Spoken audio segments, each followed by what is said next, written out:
Bien, merci pour votre présence, merci à tous les intervenants. Comment dire, si j'avais à résumer cette saison et la commune de La Benne, je résumerais par un mot, discrétion. La Benne est une commune discrète et une station balnéaire discrète. Et pourtant, elle est très prisée. Vous le savez, vous l'avez vu, parce que nous avons eu une très grosse fréquentation. J'en profite d'ailleurs pour remercier le journal Sud-Ouest qui limite ses articles pour ne pas amener trop de monde sur la commune de La Benne.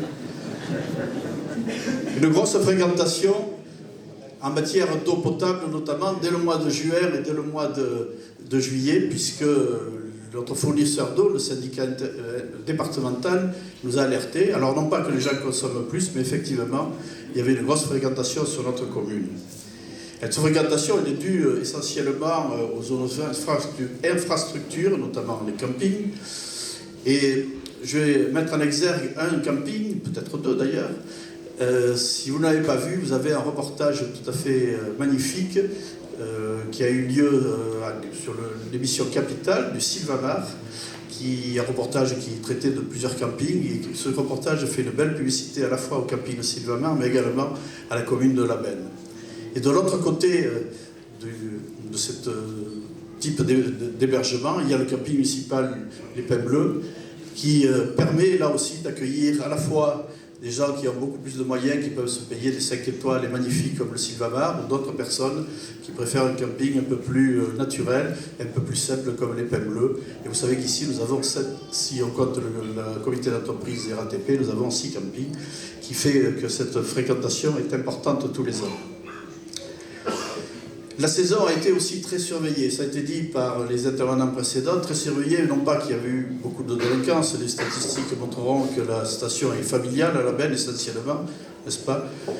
Mais évidemment, du fait de la canicule et également des alertes rouges feux de forêt. Alors je vais vous avouer que nous, conseillers municipaux et moi-même, nous avons été un peu effrayés, apeurés pendant ces périodes de grosse chaleur à cause des feux de forêt.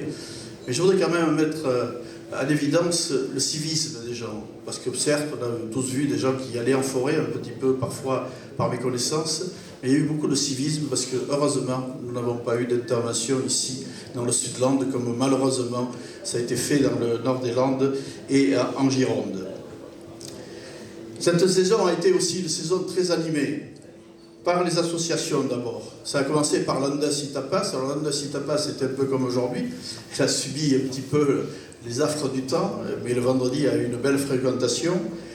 Les plages musicales qui ont un gros succès 2 fois par semaine sur le front de mer et qui effectivement seront reconduites les années suivantes.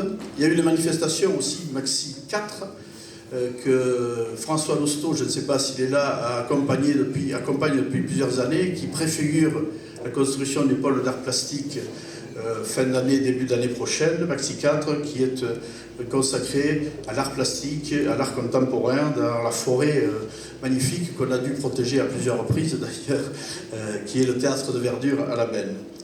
Et il y a eu aussi, début juillet, un magnifique salon de l'aquarelle. Ceux qui ont eu la chance d'y aller, de pouvoir le fréquenter, un magnifique salon de l'aquarelle par l'association locale début juillet. C'est un salon qui a lieu tous les 2 ans. Et puis évidemment, Banana Festival, que les jeunes NetJoy ont porté pour la 2e édition, Covid oblige. Et là aussi, il a fallu s'adapter très très vite. Je voudrais remercier tous les bénévoles de NetJoy, les services techniques qui ont beaucoup travaillé pour déporter ce Banana Festival qui avait lieu au Théâtre de Verdure, le déporter sur la place de la mairie. Et ça a été un succès important, même si les circonstances caniculaires ont fait que certains ont dû hésiter pour venir à cette manifestation. Et puis également toutes les manifestations des associations sportives culturelles qui ont eu lieu pendant l'été, le LOSC notamment, et qui ont dû s'adapter aussi. Les parcours ont été modifiés, les horaires ont été modifiés à cause de la canicule, et cela ne pourrait pas avoir lieu sans le bénévolat très très important sur la commune, ce bénévolat qui est presque l'équivalent de la moitié de la population labennaise, qu'on soit adhérent, bénévole ou licencié dans les différentes associations locales. Mais cet été a été aussi un été de la solidarité et de la solidarité nationale et internationale. Alors je parlais de discrétion tout à l'heure avec un peu d'humour, mais on est toujours dans la discrétion. Vous le savez peut-être ou peut-être pas, nous accueillons depuis le mois de juin entre 40 et 45 Ukrainiennes, enfants et hommes, ici à la plage. Et je voudrais ici remercier très sincèrement et du fond du cœur l'association SOS Solidarité et sa directrice, Sonia, qui est peut-être ici. Depuis effectivement plus de 2 mois, nous accueillons ces Ukrainiens qui vivent un terrible drame sur leur territoire. Et nous préparons là, dans les 3 ou 4 jours la rentrée scolaire, puisqu'il y a environ 15 enfants ou adolescents qui sont présents ici. Cet été a été aussi l'été des bénévoles et des bénévolats, et avant l'été même, puisque, et on les a invités ce soir, il y a dans le tissu humain de notre commune des bénévoles. Les premiers se sont manifestés lors des élections. Pourquoi? Tout simplement pour tenir les différents bureaux, les 6 bureaux électifs. Ils nous ont bien aidés. Et ensuite, dans d'autres circonstances, et je connais 7 ou 8 personnes qui interviennent justement auprès des Ukrainiennes et des enfants ukrainiens actuellement. Mais si je reviens à la vie quotidienne de l'été, nous passons, vous le savez, entre 7 000 habitants à 22-23 000 habitants l'été sur un même site. Je répète que cette station littorale est assez familiale, plutôt familiale, et que malgré cet apport de population, alors certes, il y a toujours des excès, notamment autour de le bruit, parfois beaucoup de bruit, mais je remercie là les intervenants, qu'ils soient CRS sur la plage, gendarmes ou police municipale, qui interviennent chaque fois que ça a été demandé de façon très rapide. Remercier bien évidemment les MNS CRS et les MNS civils, ça a été dit à 2 ou 3 reprises. Cette complémentarité est absolument indispensable. Ici, à la Benne, nous tenons vraiment que les MNS CRS poursuivent leur mission et qu'en même temps, on puisse avoir des équipes complémentaires comme ça a été le cas. Ça a été dit aussi par Christelle tout à l'heure, Benoît Matteron, qui était un CRS depuis 6-7 saisons, je crois qu'il a emporté un souvenir du poste MNS avec lui à Mayotte, puisque c'est à Mayotte qu'il est parti. Les équipes également, ça n'a pas été dit, mais les équipes de l'hélico et les équipes de soins qui viennent lorsque la mer est dangereuse et que vous avez besoin de leur service et qui sont extrêmement efficaces et rapides. Remercier aussi la gendarmerie. Quand je dis la gendarmerie, c'est celle qu'on connaît le mieux, de Cabreton et des autres brigades du Sud-Land, mais également celle qui vient, ça a été dit, et je vous en remercie, dans le poste que nous avons préparé, qui est à l'écart et je crois qu'il était bien équipé. Malheureusement, ils sont arrivés très tard. Je voudrais que les années qui viennent, on puisse avoir à la fois des CRS MNS sur nos plages et des équipes de gendarmerie le plus tôt possible. En 2023, je ne sais pas ce qu'il en sera, je suis un peu inquiet pour les JO de 2024.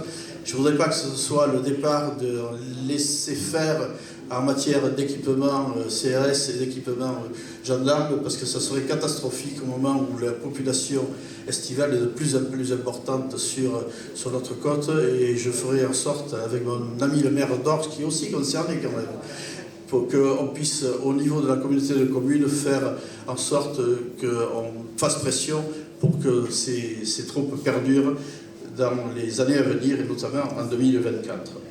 Remercier, ça a été dit aussi, mais là je voudrais le faire à nouveau, les services municipaux qui sont toujours à l'écoute, et les saisonniers qui ont été invités ce soir. Nous employons environ 19 saisonniers, je ne parle pas des MNS, en plus pour la saison estivale, et les remercier pour assurer à la fois la sérénité, la sécurité et l'entretien de la commune.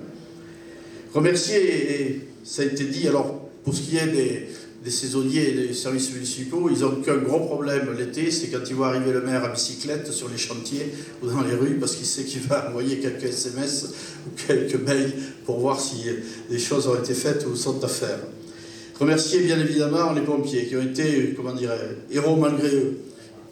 Sur le littoral landais, on les connaît depuis longtemps, mais pour les feux de forêt, ça a été effectivement très très difficile, très pénible, à la fois en Gironde, parce qu'ils ont été, ça a été dit, renfort sur plusieurs sites. Heureusement, je l'ai dit tout à l'heure, que le civisme a repris. On a la chance d'avoir, si je puis dire, cette pluie bienfaitrice qui va nous permettre, j'espère, de finir cette saison sereinement. Mais je voudrais remercier les pompiers, et je crois que tout le monde est unanime à ce sujet, c'est que Les pompiers font un travail formidable, mais ils sont d'un dévouement et d'une volonté sans pareil.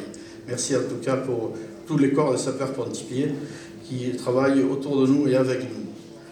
Mais la saison n'est pas finie, vous l'avez dit, il reste encore ce mois de septembre qui va être beau, octobre et novembre, pourquoi pas. Et il y a encore beaucoup de clientèle de week-end, de clientèle qui va rester si le beau temps perdure. Et nous allons pouvoir leur offrir plusieurs manifestations. D'abord pour les locaux, plus spécialement, dès la semaine prochaine, le forum des associations, samedi, et les 50 ans du centre sportif Labéné. Je parlais d'un dénommé M. Laborie, qui aujourd'hui a rejoint une commune plus au nord, Bénès-Varennes, mais qui est le président depuis 50 ans du cercle sportif Labéné. On lui rendra un hommage à ce moment-là. Et en octobre, on aura deux inaugurations. L'inauguration de l'Atlantic World Explorer et Alphonse Bellobre, qui nous a permis de mettre 20 panneaux pour que la mémoire perdure, 20 panneaux concernant le mur de l'Atlantique qui se situe, vous avez sur les promenades, magnifiques promenades nord et sud, le long des promenades nord et sud de la plage, qui parlent de ces installations qui avaient été posées pendant la guerre par les Allemands et qui permet de se souvenir de ces drames-là aussi. Et enfin, là c'est plus joyeux, l'inauguration de la deuxième phase des plans plage, on aura l'occasion d'en reparler au mois d'octobre.